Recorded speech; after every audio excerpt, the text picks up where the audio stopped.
আলু আর কচুটা খুব ভালোভাবে ভেজে নিয়েছি। এবার সমস্ত মশলা দিয়ে দেবো। এটা চিড়ে রাখা কাঁচা লঙ্কা দিয়ে দিচ্ছি, আদা বাটা, গুঁড়ো ধনে গুঁড়ো আর লঙ্কা গুঁড়ো দিয়ে দিচ্ছি, স্বাদ মতো নুন। এ দেখো সব কিছু খুব ভালোভাবে কষিয়ে নিয়েছি। এবার দিয়ে দেবো পরিমাণ মতো জল।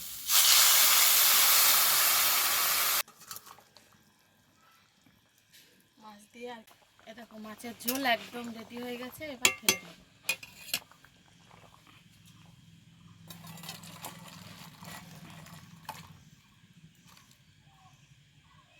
নমস্কার বন্ধুরা, আরপি ভিলেজ স্টোরির পক্ষ থেকে সকলকে জানায় অনেক স্বাগত।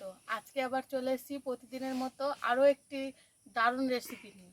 আজকে দেখো বাজার থেকে এই যে কাতলা মাছের পিস নিয়ে এসেছি বেশ খানিকটা।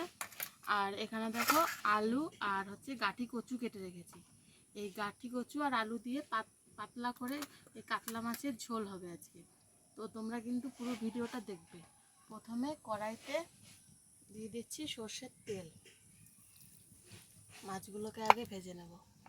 ওদিকে তেলটা গরম হতে থাক, ততক্ষণে আমি এদিকে মাছে নুন হলুদটা মেখে নিই।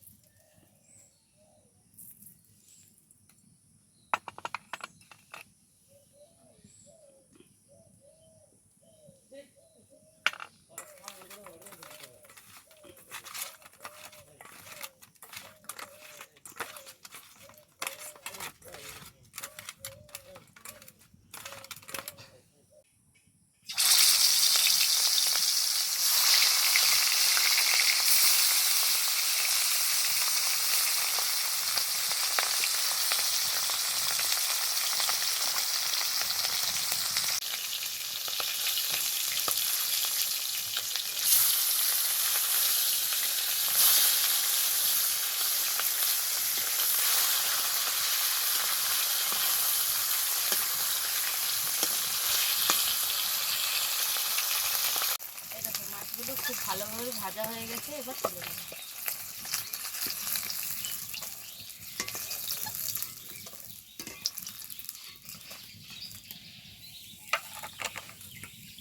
এবার বাকি মাছগুলো ভেজে নেব।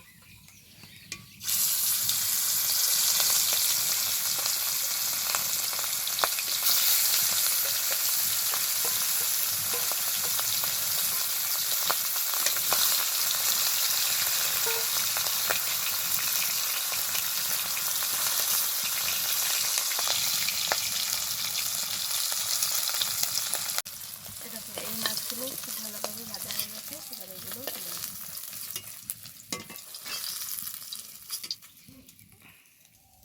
দিয়ে দেবো ফোড়ন। ফোড়ন আছে জিরে আর শুকনো লঙ্কা।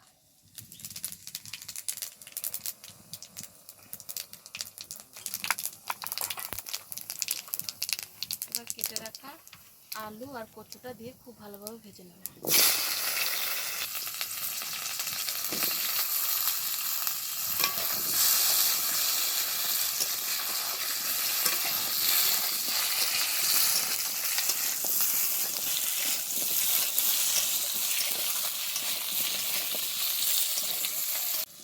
দেখো আলু আর কচুটা খুব ভালোভাবে ভেজে নিয়েছি। এবার সমস্ত মশলা দিয়ে দেবো। প্রথমে দিচ্ছি বেশ খানিকটা চিড়ে রাখা কাঁচা লঙ্কা। তারপরে এখানে দিয়ে দিচ্ছি আদা বাটা। এখানে আছে জিরে গুঁড়ো, ধনে গুঁড়ো আর লঙ্কা গুঁড়ো। পরিমাণ মতো হলুদ দিয়ে দিচ্ছি। আর সবশেষে দিয়ে দিচ্ছি স্বাদ মতো নুন। এবার সব কিছুকে খুব ভালোভাবে কষাবো। অল্প একটু জল দিয়ে মশলাগুলো পুড়ে যাবে।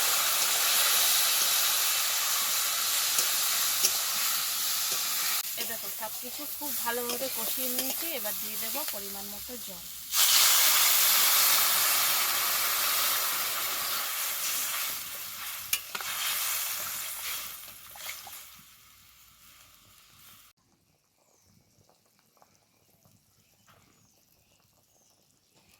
দেখো কচু আর আলুটা খুব ভালোভাবে সেদ্ধ হয়ে গেছে।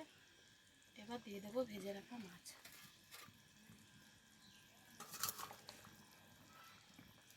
মাছ দিয়ে আর কিছুক্ষণ ফুটিয়ে তারপরে নামিয়ে নেব।